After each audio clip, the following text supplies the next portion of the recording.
दोस्तों यूँ तो बॉलीवुड में बहुत सारी मूवीज़ रिलीज़ हुई और हम देखते हैं उनको तो हमें बहुत पसंद आती हैं। लेकिन कई मूवीज़ ऐसी हैं जो हमारे दिल में हमेशा ही घर कर जाती हैं और हमारे दिल के हमेशा ही करीब रहती हैं। उन मूवीज़ को जितनी बार भी हम देखें,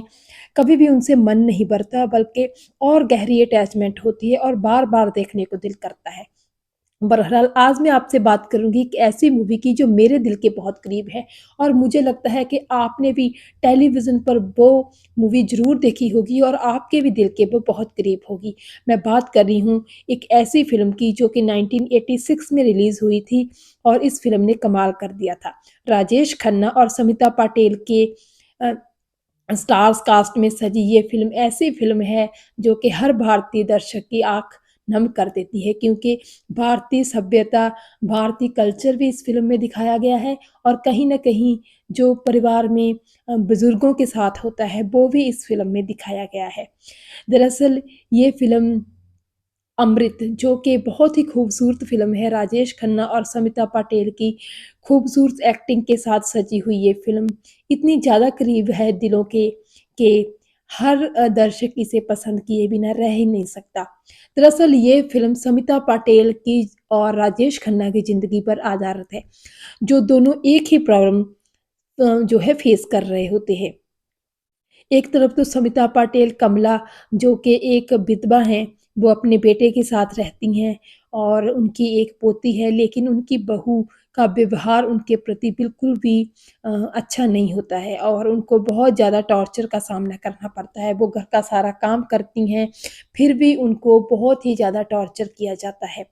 और उनके बेटे भी अपनी पत्नी के सामने कुछ नहीं बोल पाते हैं। तो कहीं न कहीं ये बेटे का भी कसूर होता है कि उनको माँ और पत्नी में बैलेंस बनाना नहीं आया और जिस माँ ने उसको बहुत ही ज़्यादा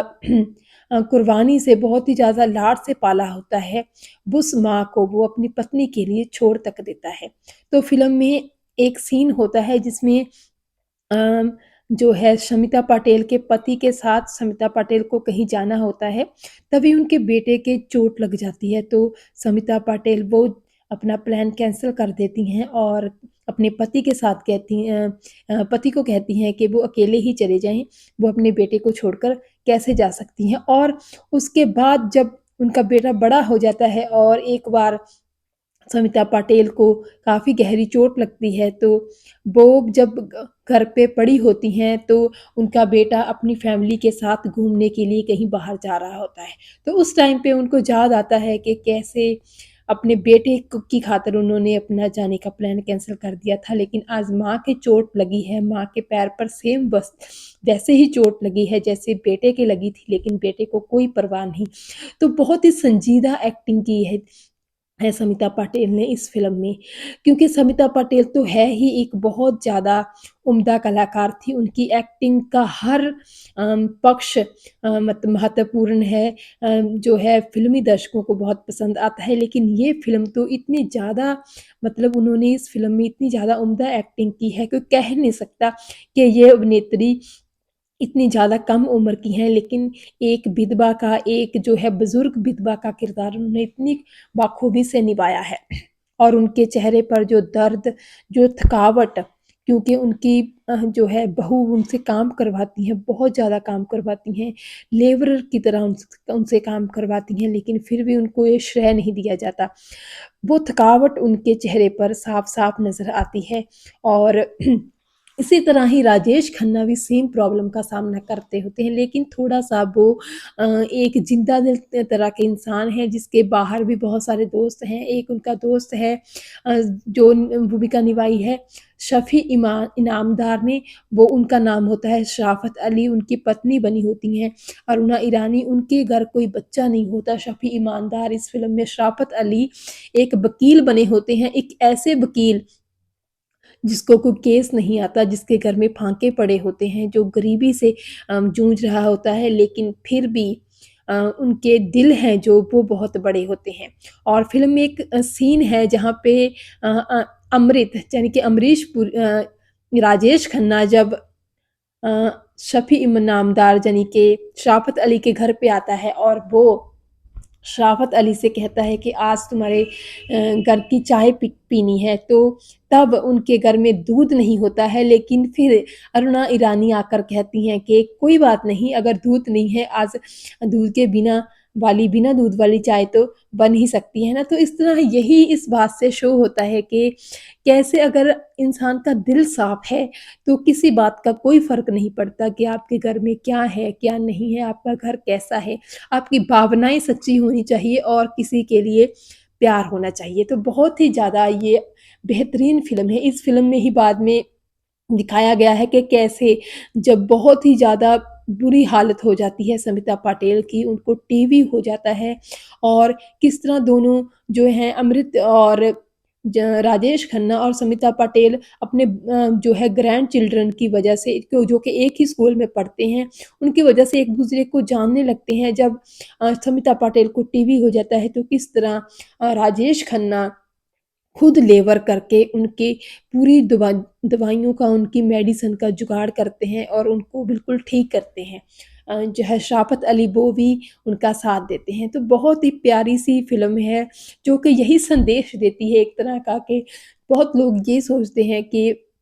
जो है हम बच्चे होते हैं या फिर जो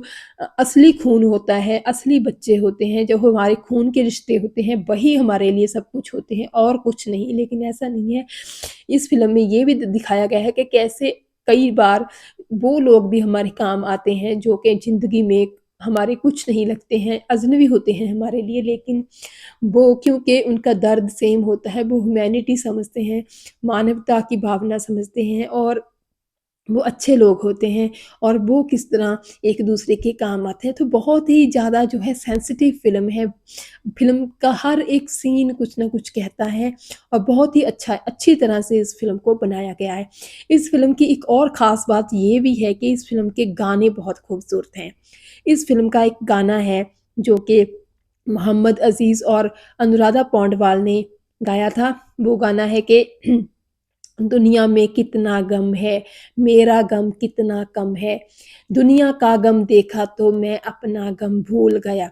ये गाना तब स्टार्ट होता है फ़िल्म में जब राजेश खन्ना समिता पाटेल की हालत देखते हैं घर में। उनकी जो है बहू समिता पाटेल की, वो उनको धक्का दे देती है और वो बुरी तरह से उनका पैर जो है दर्द करने लगता है। तो इस तरह उनको इतना ज़्यादा मेंटली, फिज़िकली टॉर्चर किया जाता है कि राजेश खन्ना की भावनाएँ, उनका दिल सन्नी हो जाता है और यही सोचते-सोचते वो सड़क पर जा रहे होते हैं, तब वो ये गाना अ, मतलब सोच रहे होते हैं उनके बारे में, तभी ये गाना फ़िल्म में जो है स्टार्ट होता है। इसमें एक फ़कीर अपनी बेटी के साथ जा रहे होते हैं और वो गुनगुना रहे होते हैं। इन दोनों राजेश खन्ना और उनको रिलेट करके ये गाना बनाया गया है। तो बहुत ही खूबसूरती के साथ फ़िल्म के सारे ही गाने जो है बनाए गए हैं। एक शराफ़त अली के ऊपर भी फिर गाना फ़िल्माया गया है जिसके बोल हैं शराफ़त अली को शराफ़त ने मारा। उसके अलावा एक गाना जो है किशोर कुमार ने भी इस फ़िल्म में गाया है कि ज़िंदगी क्या है एक लतीफ़ा है। इस गाने को भी बहुत पसंद किया गया और एक गाना जो है समिता पाटेल और उनके पति के ऊपर फ़िल्माया गया था, जो कि वो अपने यूथ के दिनों में को याद करती हैं। तब वो गाना होता है कि इस गाने के बोल हैं कि जीवन साथी साथ निभाना। तो इस गाने के थ्रू अ, राजेश खन्ना की पत्नी अ, जो हैं अम, उनको भी इस फ़िल्म में इस सीन्स में लाया गया है कि कैसे उनका एक-दूसरे के साथ कितना प्यार होता है, ज़रीना वहाबज़ी और दूसरी तरफ समिता पाटेल के पति और उनको भी दिखाया गया है इस फ़िल्म में, इस गाने के थ्रू। तो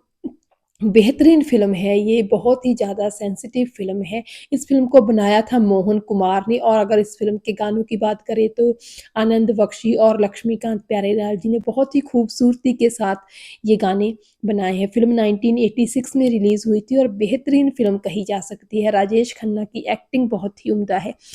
राजेश खन्ना और समिता पाटेल दोनों ही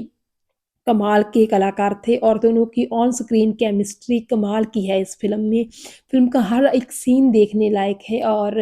बहुत ही एक अच्छी शिक्षा मिलती है इस फ़िल्म में कि बच्चों को अपने माँ-बाप के साथ कैसे व्यवहार करना चाहिए।